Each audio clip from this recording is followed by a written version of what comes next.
Beth, what are you doing? I'm trying to create a sonic boom.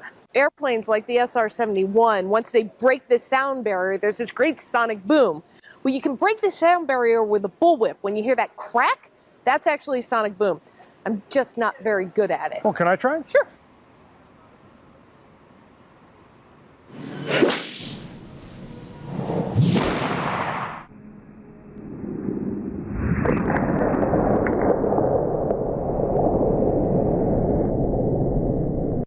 See, that's not too hard.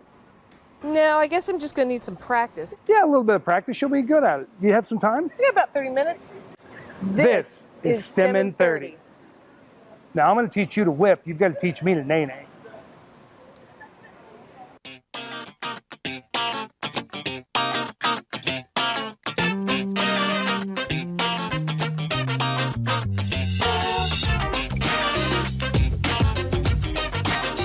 Now, I'm not going to do the stinky leg. Please don't.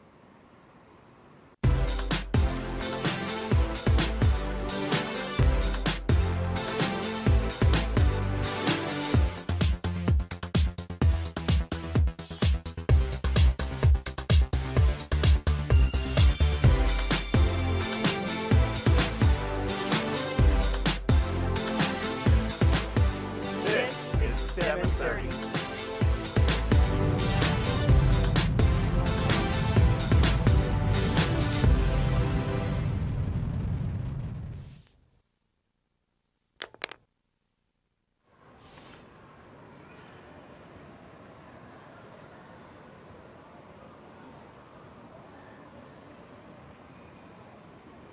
Hi, I'm Beth. And I'm Marty. And we are coming to you live from the Stephen F. Udvar-Hazy Center.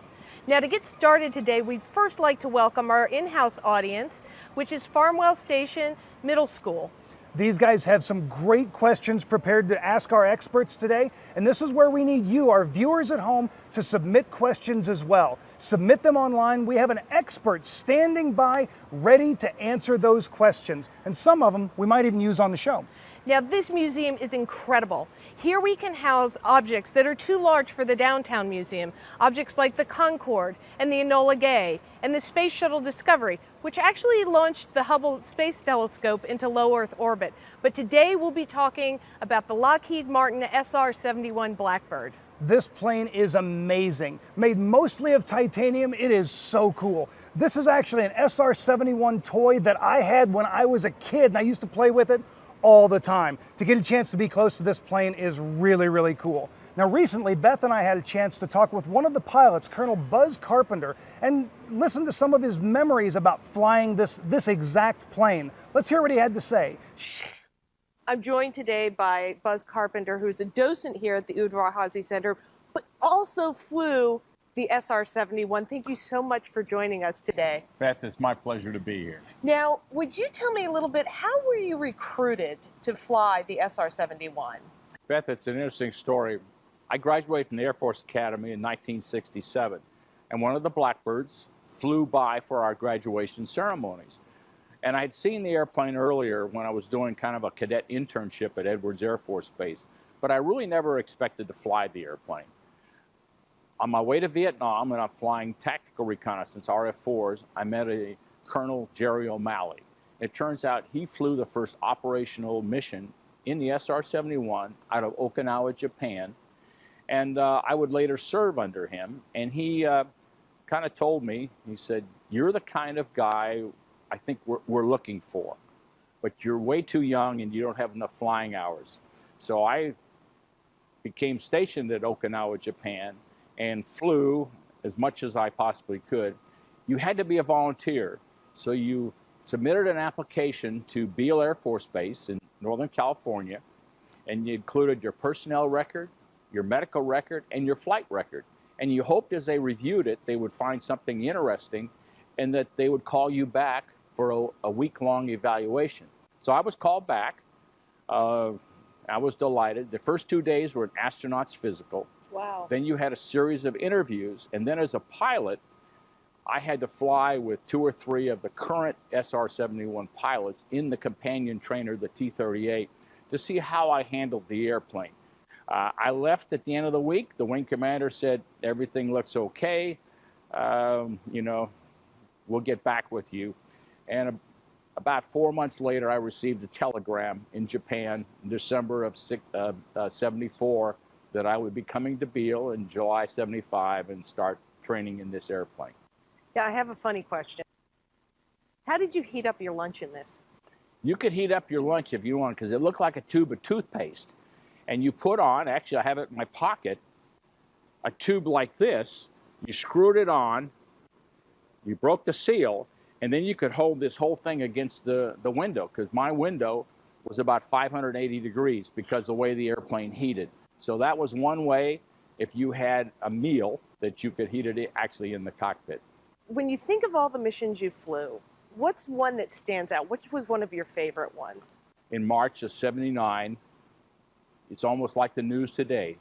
The Saudi Arabians and the Yemenis were fighting along with some of the others, and the satellites were not in the right position. So it was the first time the British or any Europeans allowed us to fly out of Europe into the Middle East and come back there. So this is probably the most memorable mission. And President Carter monitored the mission the whole way. Okay. The interesting thing is the French wouldn't let us overfly. So instead of flying out of England and cutting across France into the Mediterranean, I had to fly around Portugal and Spain. So it ended up being 9 hours and 45 minutes and 5 sets of refuelings. And 2 of the sets of tankers came out of Egypt. They looked like regular tankers, so the Egyptians were not aware of exactly what we were doing, collecting the information. Now, I understand there's an origin story that these things were called Habu. That's correct. They were first flown, the A-12, which was a single-seat CIA predecessor. They built beautiful facilities at Kadena Air Base on the island of Okinawa in Japan. When the Japanese saw this airplane, when it takes off, it's black. It takes off rather steeply. It looks like almost like a cobra. They have a native snake on the island that's very poisonous that's called a habu. So the Japanese started calling this airplane the Habu. The name stuck because the Air Force never came up with a different name to it, other than calling it the Blackbird. We call it the Blackbird, right? Exactly. Thank you so much for joining us today. I am delighted to be here.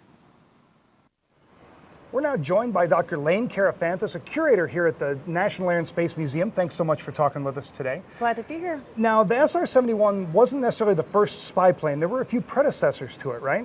That's true. In the post-war years, the CIA wanted to find a way to take pictures over the Soviet Union to see what sort of air defense systems they had, what sort of planes they were building. And so one of the designers at Lockheed created the U-2, which was a very high-flying reconnaissance aircraft. Now, unfortunately, the U-2 flew very slowly, so there was a high probability it would get shot down, and one eventually did. So before the U-2's tour was even fully over, the division at Lockheed was already trying to come up with a design for a plane that would both be high-flying and very, very fast. And this one definitely fits that bill as very, very fast. Now, Kelly Johnson was instrumental in getting this off the ground. Can you tell us about him?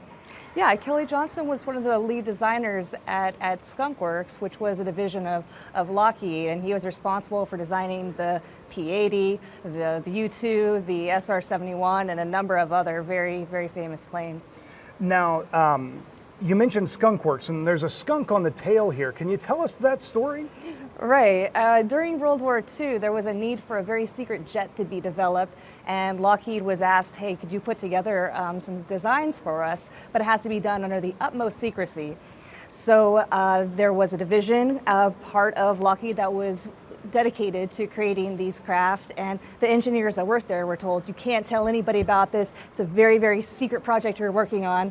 And at the time, there was a comic strip called Little Abner, and within this comic strip, a very mysterious part of the forest where secret things are created was called Skunk Works. So the story goes that one day an engineer answered the phone, hey, Skunk Works, and the nickname just stuck. Awesome. Well, you ready to take some questions? Sure. All right, let's start with a video question.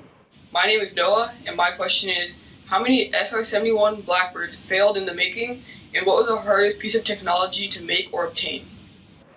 Yeah, great. I wouldn't say that any of the Blackbirds were failures. There were a few that were lost in test flights, but there were 32 Blackbirds made, and they were all fired at thousands and thousands of times, and not one was lost to enemy fire over the years. As far as the really difficult technologies that we're able to make or obtain, almost every component of this aircraft was innovated. And so you can talk about the titanium that was used, the cameras, almost every aspect of this craft was difficult and innovative. Wow. All right, how about an online question? How long does it take the SR-71 to accelerate to top speed, Mach 3? That's a great question. Actually, the Blackbird will accelerate to about 200 miles per hour before it takes off of the runway. And then after 7 minutes or so, it needs to be immediately refueled because the fuel have been leaking out of it so far. It gets up to about 35,000 feet and it is refueled.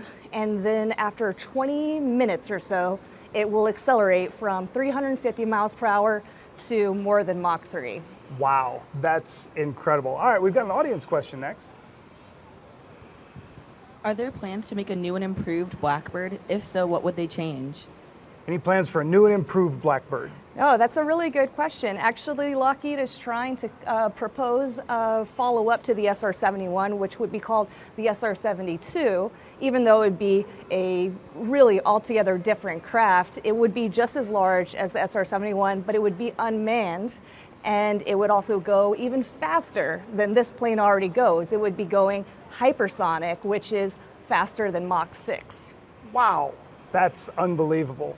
Now, if you can actually find SR-71s and A-12s around the country at different museums, we encourage you to look around and find a museum that has one because this plane is super cool. Now, recently I had a chance to talk with one of the pilots, Buzz Carpenter, and we walked around the plane, and we started out by looking at the cameras and the nose of this plane. Check this out. Well, now we're going to get a chance to actually walk around the plane with Buzz Carpenter, who actually flew it. Now, this nose cone comes off, doesn't it? It's actually 3 noses. There's a training nose that looks like the nose you see there. The radar nose has a similar external view, and if the optical camera was in, we called it the country's camera because it took a picture 72 miles wide. There was a big glass window that came along the hole from either side of the nose that the camera fit into. Now, 4 bolts held this on? Only 4 bolts held the nose on because the air pressure as you're flying along is keeping the nose very firmly in place, and the 4 bolts is all they required, which made it easier on the ground for them to swap out noses if the mission was changed. Now tell me about the camera that would be on board here. There was a little bit of film in there, right? The camera in the nose, which took that picture 72 miles wide, the film itself was 5 inches wide, 2 miles long. So when you landed and the photo maintenance people took it down, they had quite a job because they had to take the nose and the film back to the photo lab, cut it into 500-foot lengths, put on cotton surgical gloves, go the whole length of the film to make sure there's no cuts or tears, and then put it in for processing. So it wasn't a very fast process to get the pictures back to somebody on the ground to actually look at. That's correct, and that's part of the reason this airplane was retired, because it took a while, hours, sometimes measured in days, to get the information that had been requested to the people who had requested it. And now I'm joined by James David. He is one of the curators here at the National Air and Space Museum. Jim, thank you so much for being here with us today. Glad to be here. Do you want to tell us a little bit about what this plane did? What the SR-71 did, as with the U-2 and A-12 that Lane mentioned, and some planes that flew at lower altitudes, they collected information. And in the case of the SR-71, that was mostly photographs. Very, very important for our military to photograph areas of the world and not just do it once, but to do it repeatedly. Now, okay, go ahead. For example, airfields. Where are an enemy's airfields? What planes are on them? What sort of defensive weapons do they have around them? So those are the kind of things that the SR-71 and these other aircraft photographed. Now, Buzz mentioned that there was a radar and a camera. Why would you need a camera on a plane that, or why would you need a radar on a plane that was taking photos? Well, the nose of the SR-71 carried either a camera or a radar imager. And there was a separate camera that flew on all SR-71s further back on the fuselage. But the advantage of radar over an ordinary camera is that a radar can capture an image at night or in bad weather. The cameras can operate at night or in bad weather, but all they're taking pictures of are cloud cover or the blackness of the earth with the electric lights of a few towns. And that's not the kind of information that the people who run the program want to get. Now, these were not digital images, so Correct. this is a piece of film. So we would put this film in, and it would have to come back and be processed. And once it's processed, then what happens? Well, just let me say, Beth, that this is 70 millimeter film, which the cameras towards the rear of the plane used. When they flew a camera in the nose of the plane, they flew film of 5 inches width. But once the film came back and was developed, and a lot of people don't understand film today because very, very few people use it. Everybody has digital cameras, but it has to be developed. And then, as Buzz said, it was cut into sections, and then highly trained men and women looked at it on various pieces of equipment, including light tables. And they went through these long rolls of film looking for airfields and naval bases and missile complexes and new roads in the jungle and all sorts of things like that. So this wasn't an easy job. It was not by any means, and it was complicated because some countries tried to camouflage their activities. Okay. And so the analysts had to determine when that was going on. Well, this looks like just an ordinary forest, but we have a couple roads going into it, and maybe there's some hidden activity there. Okay, Jim, do you want to take some questions? Certainly. Okay, let's start with the video question. My name is Felix, and my question is, how is the stealth technology in the SR-71 used in today's aircraft? Well, the SR-71 was not a stealth aircraft. It incorporated some early stealth features to cut down on the radar cross-section and make it less detectable by countries we were flying over. But today we have completely stealth aircraft, the F-117 fighter and 2 bombers. But the SR-71 was a stepping stone in the development of that technology for those completely stealth aircraft. Let's take an online question. What was a normal mission like? All missions, SR-71 or any other aircraft that collected intelligence for that matter, was highly planned. And they did not want to fly around surface-to-air missile sites and things like that. But at the same time, the aircraft and the crew was tasked with photographing certain targets on Earth. So they were highly planned, and of course, in part, they were dependent on weather. All right, And go ahead. And so if everything was a go, weather-wise and so on and so forth, the mission would take place. And as Buzz said, some of the missions were 9, 10, 11 hours long. Wow. We have an audience question. What's your question? Was the SR-71 kept a secret from other countries? And if so, how was it done? The SR-71 was not kept a secret from other countries. The world knew about it actually beginning in 1964. They knew about the plane, but the individual missions or flights were highly secret because you didn't want to tell the countries you were flying over that we'd be flying over at 10 o'clock local time tomorrow morning, and then they could get their defenses ready. Now, some countries knew they were being overflown because they had radars on the ground and things like that, but you never give advance warning of that. But the world knew about the existence of the airplane. Thank you. Sure. Now, Jim, you went over how much work it was to look at these photographs. And we've got a couple, and Marty is with some students, and they are actually taking a look at some photos. So Marty, do you want to tell us what's going on? Terrific. Sure, Beth. So we've got a couple of images here, and you guys go ahead and start looking at these. These are images similar to what might have been brought back by an SR-71, and these guys are no longer students, they are analysts. They are looking at these images, seeing what they find. So, Caitlin, what do you see on this image? I think that this is an airfield. Okay. You got an airfield. What did you notice over here? Rivers, mountains, maybe some land over there. Okay, great. So you guys found some really interesting geographic features, but then Kaylin jumped right in and found an airfield. And that's exactly what we're looking for. We're looking for targets of military importance to see what other countries are doing with either airfields or even ports to look for submarines, all kinds of different things. You guys did a really nice job being analysts on this. Now, I want you to help me with this. Okay, so what we've got here is a metal sphere and a metal ring. Now, do those two fit together? Yeah, so the sphere goes right through the ring, and we're gonna start heating this sphere up to see what happens to it. So let's go ahead and turn this on, go ahead and hold that right over there. All right, so we're getting all warmed up here. Beth, what's going on over with you? Well, I'm now joined by titanium expert Stan Siegel. Thank you so much for being here today. It's my pleasure, Beth. Stan, why was titanium a good choice as the metal for the SR-71? Well, we've seen that the mission is very difficult. The metal that we choose has to be very light to get to these heights. It has to be very strong at these speeds, and also there's a lot of heating occurring, so it has to have good strength at high temperatures. So in looking at it, there were three choices, and I have these choices here. I have aluminum, titanium, and steel. Now there are two common things about what I have in front of me here.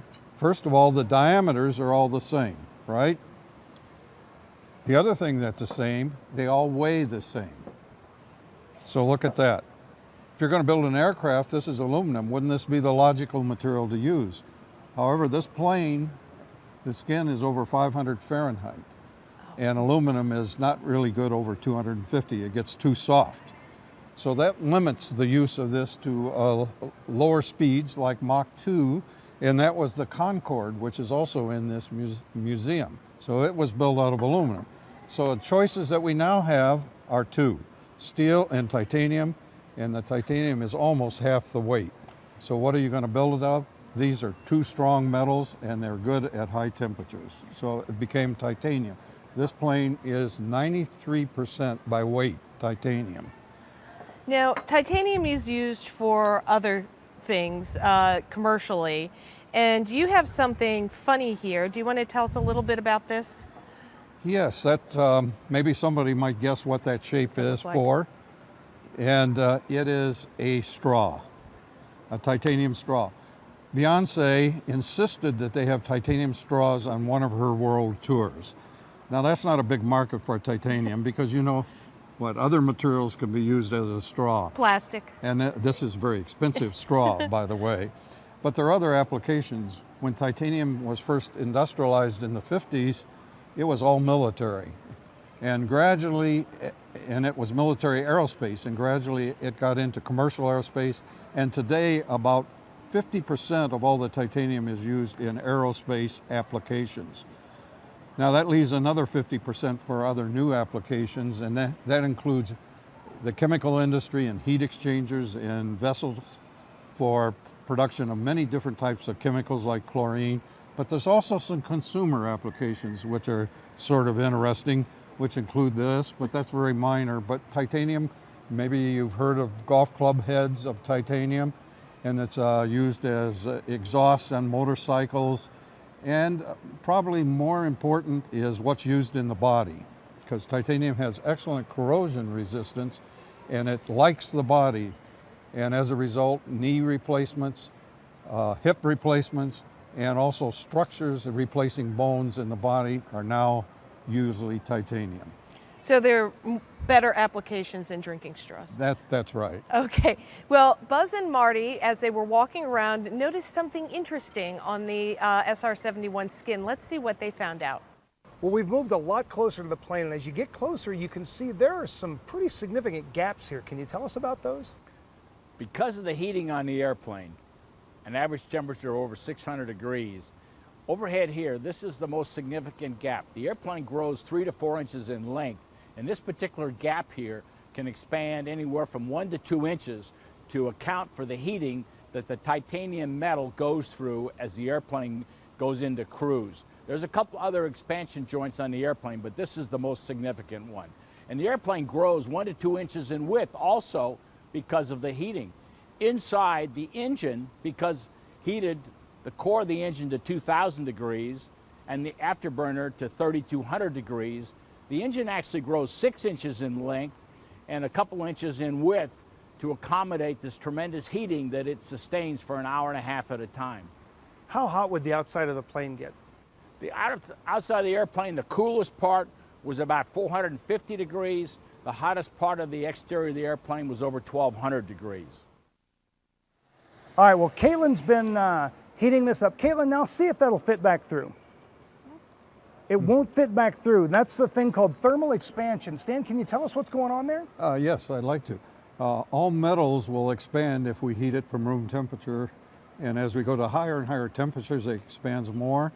And there's a coefficient of thermal expansion where we can, for each metal, and it's slightly different, and we can calculate exactly what the change that occurs if we know the temperature that's there. Great. Now, Caitlin, dunk that in the water and see what happens. All right, now see if it'll fit through the ring now. Fits back through. That metal's cooled back down and it's gone back to its original shape. Really nice job. Well, Stan, you ready to take a couple questions? We'll try. All right, let's start with an online question. Titanium. Well, basically, as I indicated earlier, it's 93% of the airframe. And so that's most of the airplane.